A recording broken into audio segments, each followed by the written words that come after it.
नमो भगवते वासुदेवाय। आप सभी का मेरे चैनल पर हार्दिक अभिनंदन है।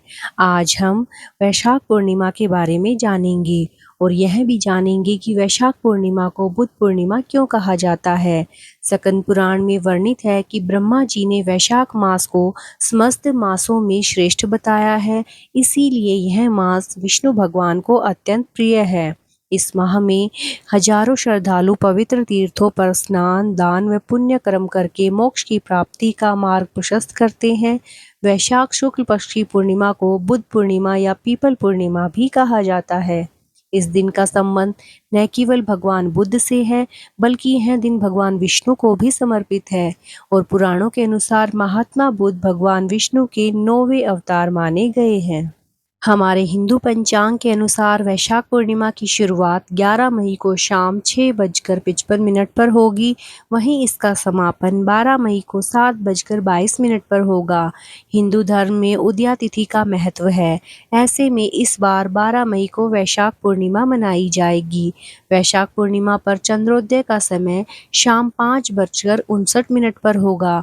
इस समय हम चंद्रदेव को अर्घ्य दे सकते हैं। बुद्ध पूर्णिमा के दिन पीपल के वृक्ष की पूजा करना अति शुभ माना जाता है। वैसे तो पूरे वैशाख माह में पीपल की पूजा का विधान है, लेकिन मान्यता है कि इस दिन पीपल की पूजा करने से श्री हरि की कृपा प्राप्त होती है। इस दिन पीपल के पेड़ की पूजा करने से लोगों की कुंडली के कई ग्रह शांत होते हैं। इससे शनि, गुरु और अन्य ग्रह भी शुभ फल देने लगते हैं।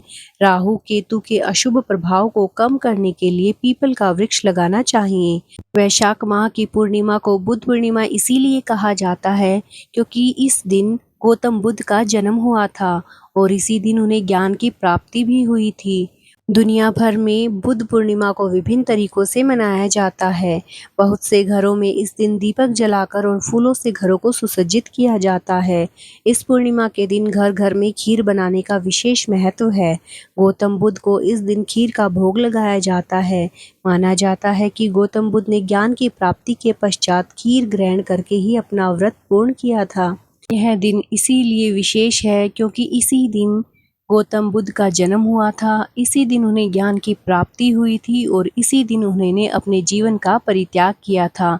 इसीलिए इन 3 बातों को लेकर प्रमुख रूप से गौतम बुद्ध के जन्म दिवस पर बुद्ध पूर्णिमा मनाई जाती है। चलिए जान लेते हैं कि कौन थे गौतम बुद्ध और उन्होंने ज्ञान की प्राप्ति कैसे की। गौतम बुद्ध एक भारतीय दार्शनिक, ध्यायी, आध्यात्मिक गुरु व समाज सुधारक थे। गौतम बुद्ध का नाम सिद्धार्थ गौतम था। इनका जन्म 563 साल पहले लुम्बिनी, नेपाल में हुआ था। यह कपिलवस्तु की महारानी महामाया देवी और राजा शुद्धोधन के बेटे थे। बताया जाता है कि सिद्धार्थ के जन्म के 7 दिन बाद ही उनकी मां का निधन हो गया, जिसके बाद उनकी मौसी गौतमी ने इनका पालन पोषण किया। गौतम बुद्ध कुश्ती, घुड़दौड़, तीर कमान और रथ बढ़ाने आदि में माहिर थे।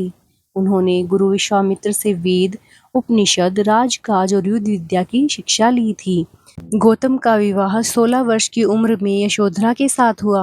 राजा शुद्धोधन ने सिद्धार्थ के लिए सुख एवं ऐश्वर्य से परिपूर्ण रहने के लिए बड़े और सुंदर मौसम व ऋतुओं के अनुसार महल बनवाए थे, जिसमें सिद्धार्थ के लिए सभी प्रकार की सुविधाएं मौजूद थी। परंतु यह सांसारिक सुख महात्मा बुद्ध सिद्धार्थ को बांधकर नहीं रख पाया।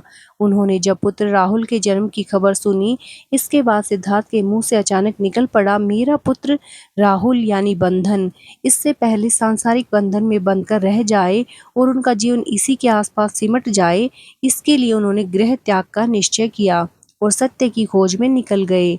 सिद्धार्थ ने अपने प्रश्नों के उत्तर ढूंढने शुरू कर दिए थे।